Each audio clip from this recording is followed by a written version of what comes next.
Cette question dit ceci. Le Seigneur nous recommande de pleurer avec ceux qui pleurent. Quelle doit être l'attitude du chrétien face aux funérailles? Autrement dit, le chrétien doit-il participer aux funérailles? Très bien, merci beaucoup. Alors, j'ai écrit 2 livres sur ça. Les funérailles interviennent à la suite d'une séparation. Un parent, un ami, une connaissance. Nous vivons dans les sociétés humaines. Nous sommes liés, Donc le chrétien, il fait partie de la société humaine. Bon, si le parent de Jacques ou bien de Pierre est décédé, et puis moi, ça me dit rien. Moi, si j'ai des parents là, et demain quand il sera mon tour, ça ne dira rien aussi à l'autre. C'est pourquoi l'Église ne doit pas proscrire, dire aux chrétiens, vous aimez trop les funérailles. Ça, c'est pas un enseignement ça. Vous aimez trop les funérailles. Il faut plutôt instruire le chrétien sur sa responsabilité pendant les funérailles. Qu'est-ce qu'il doit faire lorsqu'il a perdu un proche parent? D'abord, on va lui demander de faire une participation.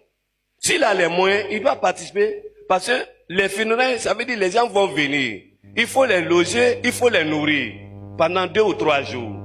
Donc, si Jacques a entendu et qu'il a les moyens, il doit participer. Et même s'il n'a pas les moyens, on va lui dire, bon, toi voilà ta part, toi voilà ta part, parce qu'il est lié à la famille.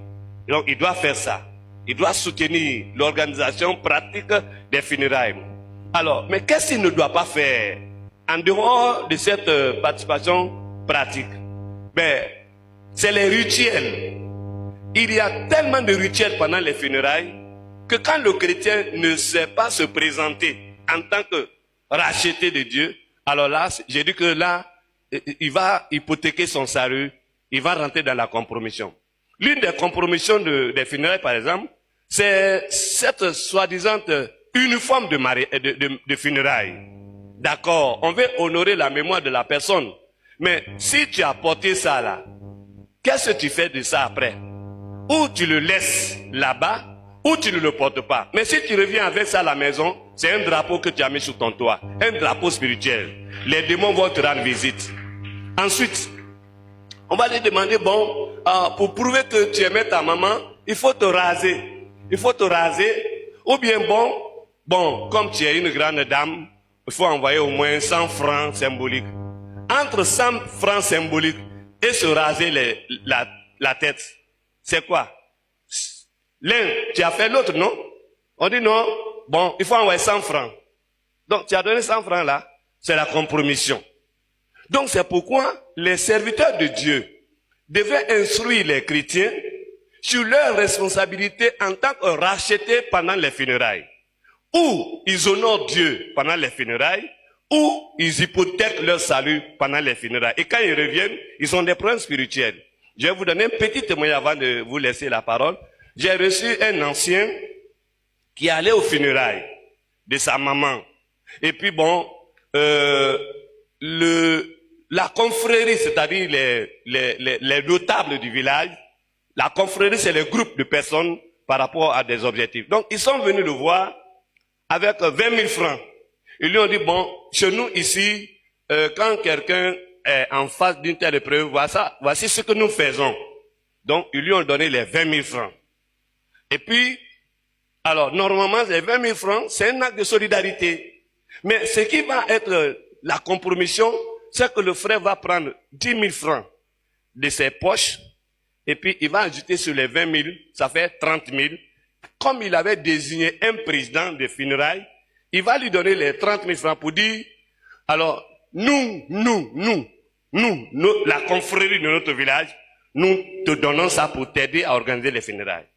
Quand il a fini de faire ça, ils ont fini de faire. Mais quand il est descendu sur Abidjan, il a commencé à rêver. Il se retrouve en conférence, disons, entouré des notables du village. À chaque fois, il gêne, il prie, il gêne, il prie. Il a fait ça pendant presque 3 mois, 4 mois. Et vraiment, il a vu que la situation perdurait. Et puis, il est venu me voir. Et quand il a fini de m'expliquer ça, je lui ai dit que je ne vais pas prier pour toi. Hein. Mais tu as fait quelque chose dans ton voyage que tu as fait au village là. Alors, les gens te disent que nous ici, là, quand quelqu'un est éprouvé, on vient à son secours. C'est normal ce qu'ils ont fait. Mais toi, tu n'es pas résident là-bas. Toi, tu ne fais pas partie de leur confrérie, c'est leur mode de vie. Toi, tu es à Abidjan. Tu devais prendre les 20 000 francs simplement. Mais à partir du moment où tu as mis dans ta poche 10 000 francs pour ajouter à ça, c'est comme tu as adhéré à la confrérie. Donc, normalement, à chacune des cérémonies au village là-bas, tu devais être là-bas. C'est ça la compromission. Il dit, ah, vraiment, pasteur, je fais quoi? Il dit, mets-toi à genoux. Parce que les relations que nous avons avec notre Dieu, c'est qu'il a dit, si tu confesses ton péché, confesser, c'est expliquer ce que tu as fait contre Dieu qui n'est pas bon. Donc si tu confesses ton péché, il est juste et fidèle pour te pardonner et pour te purifier. Il s'est mis à genoux. Quand il a fini de prier, je dis, Seigneur, c'est toi qui lui as dit de venir dire tout ce qu'il a fait de secret contre toi, pour lequel tu n'étais pas content.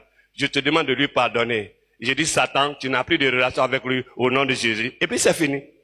Il est parti tout tranquillement. Il avait la paix. Merci beaucoup, révérend. Merci. Voilà qui est clair.